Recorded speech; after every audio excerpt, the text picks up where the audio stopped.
Okay, so hello everybody. My name is Jolie, and today we're just going to be having a story time session.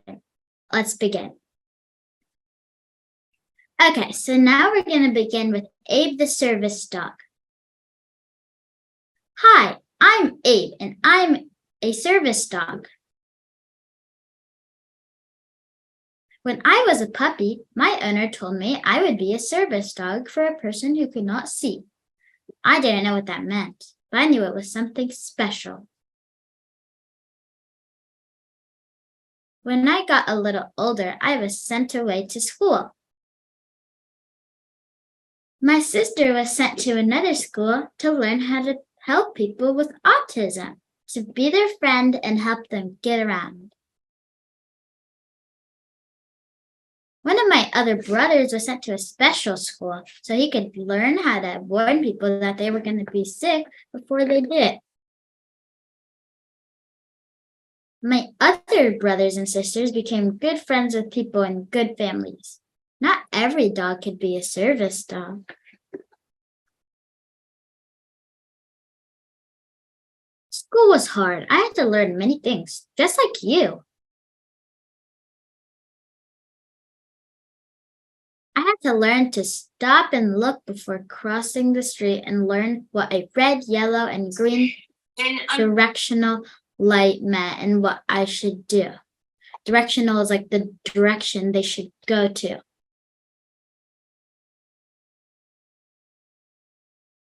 I was taught how to guide a person to go left, right, to step up and down, to stop, move forward a little, to back up, and much more. I had to learn where I was and how to get back even in strange areas. I had to learn how to behave in a restaurant and never, ever beg for food. That was hard. I had to learn that I could be plain old playful dog as long as my halter was off. But once it was on, I was working. I became the eyes of my master, and their safety and how they got around was up to me. After a long time in school, I graduated, and my trainer introduced me to BJ, the person who would become my master. We were both so excited. We trained together for several weeks and became very good friends.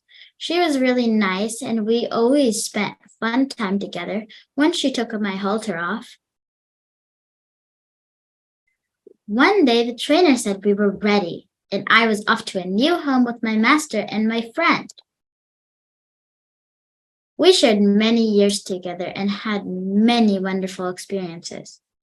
We went shopping, visited friends, ate in fine restaurants, and traveled across the country. I took care of BJ. I knew when she didn't feel right and could tell if she was happy, unhappy, sad, grumpy, or whatever. Grumpy is like mad and you're not in a good mood. I would always try to make things better for her. BJ took care for me. She knew when I didn't feel right and could tell if I were happy, unhappy, sad, grumpy, or whatever. She would always try to make things better for me. A long time has passed now. I can't help my friend anymore. BJ is off to school again and training with a new service dog. I will meet him tomorrow and help him understand his new master. Then I become like my other brothers and sisters. I became a good friend for people in a good family. You really couldn't ask for more. Okay, so we finished this story. So now we're going to be reading Homework Yuck. Let's begin. When Jamel opened the door, his mother could tell something was wrong. He looked like he was gonna cry. Jamel, what is the matter? His mother asked.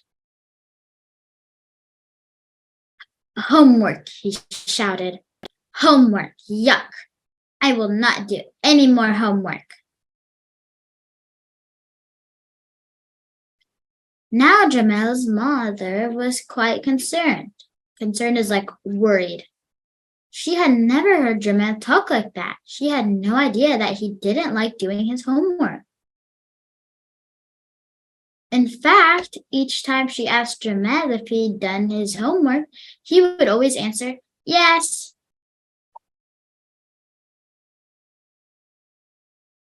My teacher wants to meet with you, Jamel said. That's fine, his mother said, but I would like to talk to you before we meet with your teacher. I think now is a perfect time. Jamel and his mother talked for a long time, and all the while his mother was writing things down. Jamel chuckled to himself. Chuckled is like laughed. As she wrote, it was as if she was doing homework. Do you know what? She was. Then his mother said, Jamel, now that we are done, I want you to do the best you can on your homework tonight. Tomorrow morning, we will go to school together. Jamel agreed, and his mother continued with her homework. Continued means like she kept doing. The next day, Jamel, his mother, and his teacher met before school started. Jamel was frightened. Frightened means like scared. He didn't know what to expect, and it was all his fault for not doing his homework. Homework, yuck, he mumbled to himself. I heard that, his teacher said. Then his mother spoke. Jamel and I discussed. Discussed means like they talked the situation last night, and I assure you, he will be doing his homework in the future. I also think you need to listen to his reasons. They are reasons and not excuses. Please let Jamel explain to you as he did to me. Well, Jamel was really frightened now. Frightened means like scared. He had to talk to the teacher and tell her why he didn't do his homework. Jamel thought for a moment, took a deep breath, and began talking. I need time to have fun. I spent all day in school, and then my teachers want me to spend the rest of the day doing homework. I like to spend time with my mother, brother, and sister. I also have to do my chores and help my mom since my dad doesn't live with us. When I really try to do my homework, it takes too long, and I can't help my mom. I know this makes her sad and sometimes angry. Sometimes I get so much homework, I have to copy it from someone. My friends, I know that it's cheating, but I want to turn something in. When I have done my homework, it takes so long to get it back that I can't learn for it. Meanwhile, you are teaching something else. I just get lost. Jamel's teacher thought for a moment and then said, I never realized you were so smart. You made some very good points, and I need to consider them. Consider means like think about them. In fact, all the teachers need to hear them. I will consider your comments before I assign homework in the future. I would like you to talk to all the teachers. Will you do that? Jamel agreed, and he spoke to all the teachers, parents, and students at the school. Next open house, he was frightened, but he made excellent points. In fact, the school changed the way they assigned homework. It was easier on the students, and they were able to complete it and learn. They also had some time to play and spend time with families. Now Jamel does his homework and actually looks forward to doing it. Now his mother doesn't have to ask if it's done. Okay, so we finished this story, but now we're going to be doing Dylan the Dragon in the playground ride. This is the story we read yesterday. So on this page it says, in this classic tale, Dylan learns to make friends despite obstacles, and when the happily ever after arrives, both the dragon and the reader have learned a thing or two about relationships. Dylan, the young blue dragon, lived deep in the Rockstone Mountains of Scotland. Every day the playful young dragon woke up early in the morning and flew all around the mountains and valleys looking for something to do. When he was hungry, he would go home to his cave where Mommy Dragon would have hot soup ready for dinner. Wash your wings and get ready for tea. I've made your favorite today, darling. Pea and toad soup, said Mommy Dragon. Dylan sighed. Thank you, Mom, he said sadly. What is the matter, son? Every day you come back home happily for your tea. But today you look so sad, inquired Mommy Dragon. Inquired means like what she said. I'm lonely, Mom. I can't find anyone to play with in all the lakes, mountains, and valleys in Rockstone. There isn't a single dragon for me to play with. Well, how about this for an idea? Why don't you fly down to the village playground and see if the children there want to play with you? Dylan woke up bright and early the next morning. He was very excited that he would soon have friends to play with every day. He put on his baseball cap and school tie and flew past the valleys and mountains until he reached the little village of Falkirk. He glided down to a passer-by to ask for directions to the children's playground. That way, pointed the quivering man. Oh, he must be cold, thought Dylan. After all, humans don't breathe fire like dragons, so they might find it very difficult to keep warm. Not long after, Dylan the dragon came in for a swift landing in the center of the playground. The playground was filled with smart young children in bright red and gray uniforms with their school ties. Dylan tugged at his tie and cleared his throat.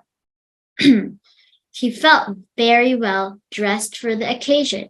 He was about to open his mouth to introduce himself when he heard, Run! It's a dragon! He's gonna burn us alive, yelled one of the young boys. All the children ran frantically. Frantically means like really fast. Towards the exit and disappeared in no time.